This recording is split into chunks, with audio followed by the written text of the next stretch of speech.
नमस्कार दोस्तों। आज है 30 मई 2020 और मैं आपका स्वागत करता हूं युवाएं डेली करंट अफेयर्स में। तो चलिए बिना देरी करते हुए शुरू करते हैं अपना पहला क्वेश्चन, जो है हाल ही में किस देश ने चीन की कंपनियों को स्टॉक एक्सचेंज से हटाने का विधेयक पारित किया है। ऑप्शन देख लेते हैं। ए है अमेरिका, बी है जापान, सी है जर्मनी और डी है फ्रांस। और दोस्तों उसका सही उत्तर है ऑप्शन ए, जो है अमेरिका। देखिए, हाल ही में अमेरिकी सीनेट ने क्या किया है, चीन की कंपनियों को स्टॉक एक्सचेंज से हटाने के लिए एक विधेयक को पारित किया है। और इस कदम के बाद क्या होगा कि अलीबाबा ग्रुप होल्डिंग्स लिमिटेड और बायदू इंक जैसी चीनी कंपनियों को क्या होगा कि अमेरिकी स्टॉक एक्सचेंज से सूचीबद्ध होने से वंचित किया जा सकता है। मतलब क्या है कि इन्हें अमेरिकी स्टॉक एक्सचेंज से हटाया जा सकता है। चलिए बढ़ते हैं अपने दूसरे प्रश्न की ओर, जो है हाल ही में कितने भारतीय शांति रक्षकों को मरणोपरांत संयुक्त राष्ट्र पदक दिया जाएगा। ऑप्शन देख लेते हैं। ए है 3, बी है 4, सी है 5 और डी है 7। और दोस्तों इसका सही उत्तर है ऑप्शन सी, जो है 5। देखिए, 5 भारतीय शांति रक्षकों को क्या है कि मरणोपरांत प्रतिष्ठित संयुक्त राष्ट्र पदक से सम्मानित किया जाएगा। किससे? संयुक्त राष्ट्र पदक से सम्मानित किया जाएगा। और इन सभी ने क्या है कि संयुक्त राष्ट्र शांति रक्षा अभियानों में भाग लेते हुए पिछले साल अपने प्राण न्यौछावर कर दिए थे। और इस पदक का नाम जो है वो संयुक्त राष्ट्र के दूसरे महासचिव दैग हैमर स्कोल्ड के नाम पर रखा गया है। और इनकी 1961 में क्या है कि एक विमान हादसे में मृत्यु हो गई थी। और इनको भी क्या है कि मरणोपरांत शांति के नोबेल पुरस्कार से भी सम्मानित किया गया था। किससे सम्मानित किया गया था? मरणोपरांत शांति के नोबेल पुरस्कार से भी सम्मानित किया गया था। देखिए, दक्षिण सूडान में संयुक्त राष्ट्र के मिशन में सेवा देने वाले मेजर रवि इंद्र सिंह संधू और सार्जेंट लाल मनोत्रा तरसेम, और दूसरे कौन और हैं? लेबनान में संयुक्त राष्ट्र अंतरिम बल में सार्जेंट रमेश सिंह और यूएन डिसएंगेजमेंट ऑब्जर्वर फोर्स में काम करने वाले पी जॉनसन बेक, कांगो में संयुक्त राष्ट्र मिशन में काम करने वाले एडवर्ड ए पिंटो। को क्या है कि 29 मई को अंतर्राष्ट्रीय संयुक्त राष्ट्र शांति रक्षक दिवस पर यह पदक दिया जाएगा। मतलब क्या है कि यह पदक दिया गया था। चलिए बढ़ते हैं अपने तीसरे प्रश्न की ओर, जो है हाल ही में अमेरिकी राष्ट्रपति डोनाल्ड ट्रंप पर कौन सी सोशल नेटवर्किंग साइट ने फैक्ट चेक की वार्निंग लगाई है। ऑप्शन देख लेते हैं। ए है फेसबुक, बी है व्हाट्सएप, सी है इंस्टाग्राम और डी है ट्विटर। और दोस्तों इसका सही उत्तर है ऑप्शन डी, जो है ट्विटर। देखिए, सोशल नेटवर्किंग साइट जो है ट्विटर, कौन सी है? ट्विटर ने अमेरिकी राष्ट्रपति डोनाल्ड ट्रंप के कुछ ट्वीट पर पहली बार तथ्य की जांच करने संबंधी चेतावनी, या फिर क्या बोलते हैं इसे, फैक्ट चेक वार्निंग जारी की है। चलिए बढ़ते हैं अपने चौथे प्रश्न की ओर, जो है हाल ही में पूर्वी लद्दाख, कौन सा? पूर्वी लद्दाख में वास्तविक नियंत्रण रेखा या फिर LAC, या जिसे बोलते हैं लाइन ऑफ एक्चुअल कंट्रोल, या फिर हिंदी में कहा जाए तो वास्तविक नियंत्रण रेखा पर चीनी सेना की घुसपैठ को रोकने के लिए भारतीय वायुसेना ने अपने कौन से हेलीकॉप्टर की तैनाती की है। ऑप्शन देख लेते हैं। ए है अपाचे, बी है चिनूक, सी है धनुष और डी है HAL ध्रुव। और दोस्तों इसका सही उत्तर है ऑप्शन बी, जो है चिनूक। देखिए, चिनूक हेलीकॉप्टर जो है वो अमेरिका से लिया गया है। चलिए बढ़ते हैं अपने पांचवें प्रश्न की ओर, जो है 28 मई 2020 को महान क्रांतिकारी चिंतक और लेखक वीर सावरकर का 137वां जन्म दिवस मनाया गया। इन्होंने कौन से क्रांतिकारी संगठन की स्थापना की थी।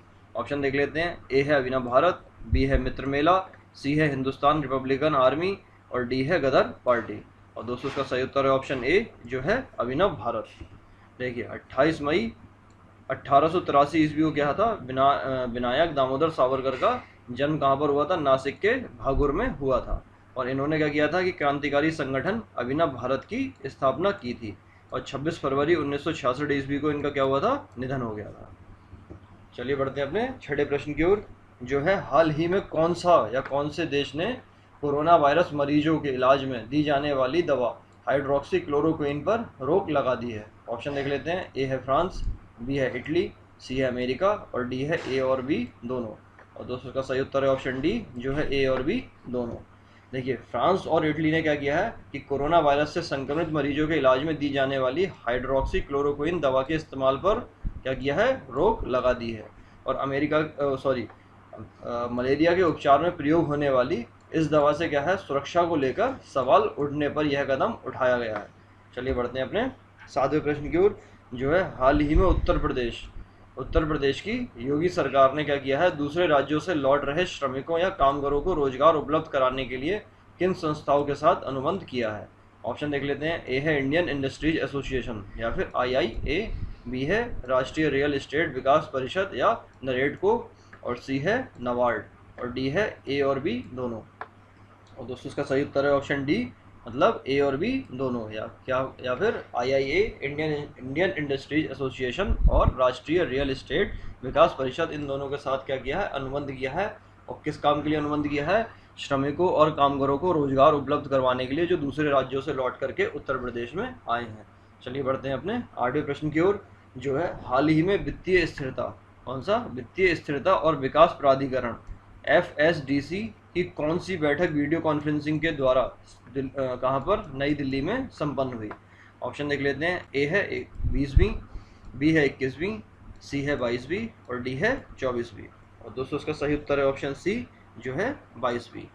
देखिए, हाल ही में वित्तीय स्थिरता और विकास परिषद FSDC की 22वीं बैठक वीडियो कॉन्फ्रेंसिंग के द्वारा नई दिल्ली में संपन्न हुई। और देखिए, कोरोना वायरस के बाद FSDC की क्या है, यह पहली बैठक है।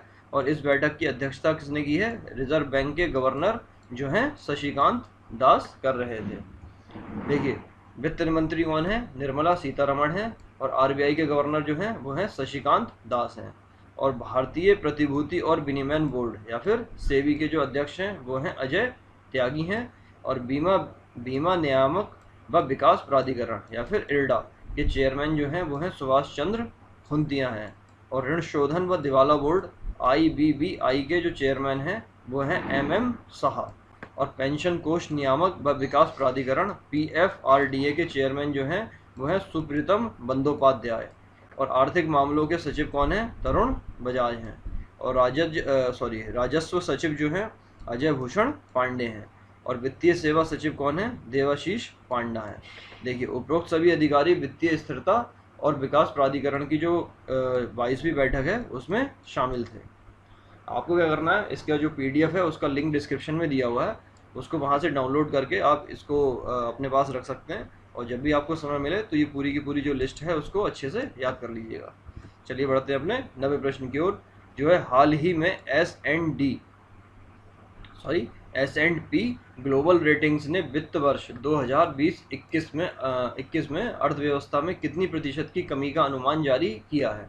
ऑप्शन देख लेते हैं। ए है 3%, बी है 4%, सी है 5% और डी है 2.5%।